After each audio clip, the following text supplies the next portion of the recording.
When Karen and her power-hungry HOA sank my grandfather's treasured boat, they thought I would just accept defeat. They didn't know I owned the land beneath their precious office. Now, with legal documents in one hand and bulldozer keys in the other, it's time for sweet, devastating revenge. Before watching full story, comment below from where you watching. Also like and subscribe for more stories. I never thought I would be the type of person to seek revenge. I always considered myself a reasonable man who solved problems through talking. But when someone destroys something you love and shows no remorse, something changes inside you. My name is Jack Thompson.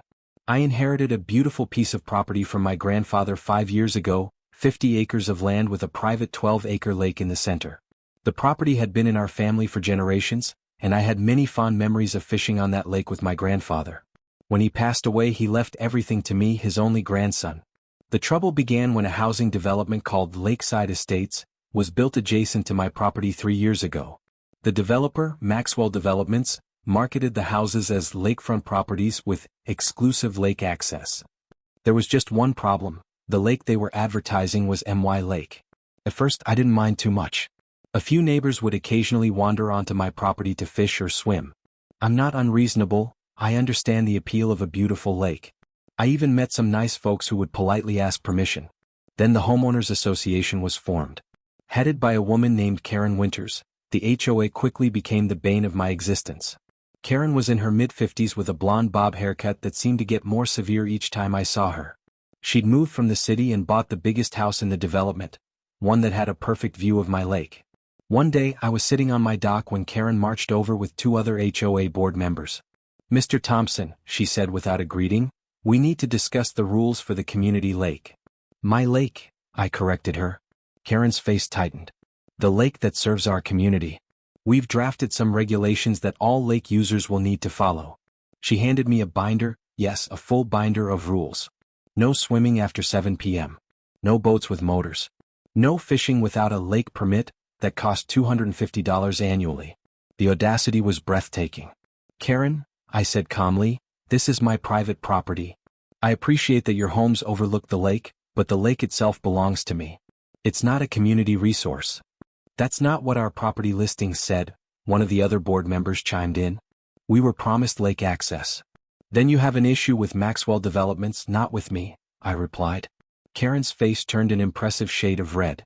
"We'll see about that," she snapped before storming off.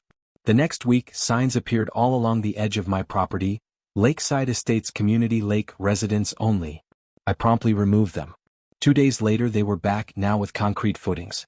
I removed those 2 with a bit more effort. The situation escalated when the HOA installed a floating dock on my lake without permission.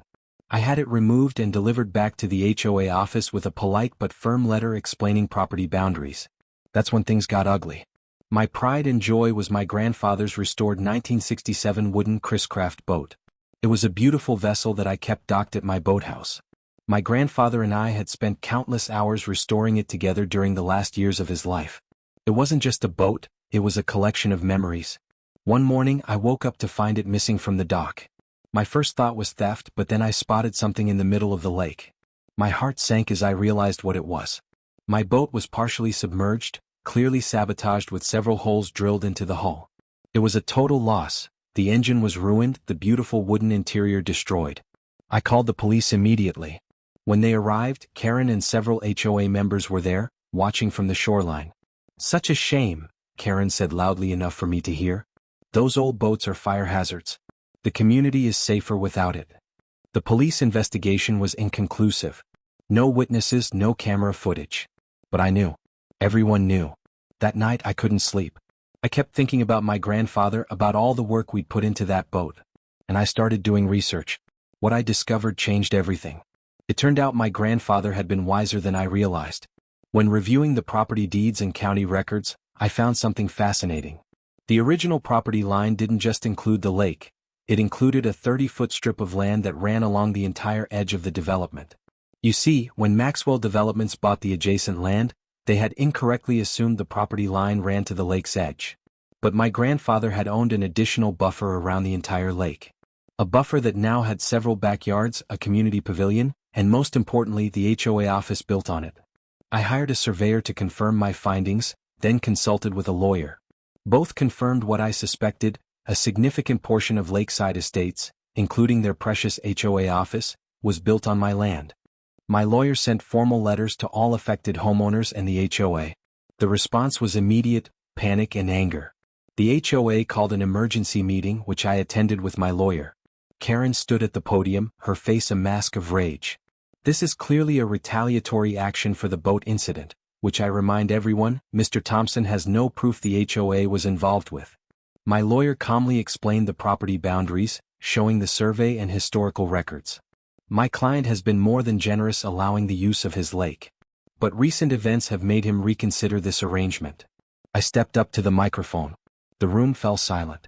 I'm willing to sell the disputed land to the affected homeowners at fair market value with one exception, I said. The land where the HOA office sits will remain mine. Over the next month, most homeowners reluctantly agreed to purchase the portions of their backyards that were on my property. Many couldn't afford not to. Without that land, their homes would be non-compliant with county setback requirements. The HOA, however, refused to negotiate for their office building. We'll see you in court, Karen declared after our last meeting. No, Karen, I replied. You'll see me much sooner than that. I checked with the county about the building permits for the HOA office. As I suspected, it had been built without proper permits on land they didn't own. I obtained all the necessary documentation showing I was the rightful owner of the land, then filed for a demolition permit. The county, seeing all the proper documentation and property records, approved it. I gave the HOA 30 days notice as legally required. They thought it was a bluff. It wasn't. On day 31, I arrived with a bulldozer I had rented and a sheriff's deputy to ensure everything was legal. The HOA office was a small building, just one story with 3 rooms. It wouldn't take long. A crowd gathered as I approached the building. Karen stood at the front, arms crossed, blocking the path. You can't do this, she said. This is our community center. The sheriff's deputy stepped forward. Ma'am, he has all the legal permits and owns this land.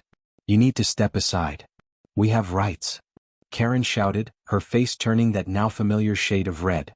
Yes, you do, the deputy agreed. But trespassing isn't one of them. Now please move or I'll have to escort you away from the area. One by one the crowd backed away.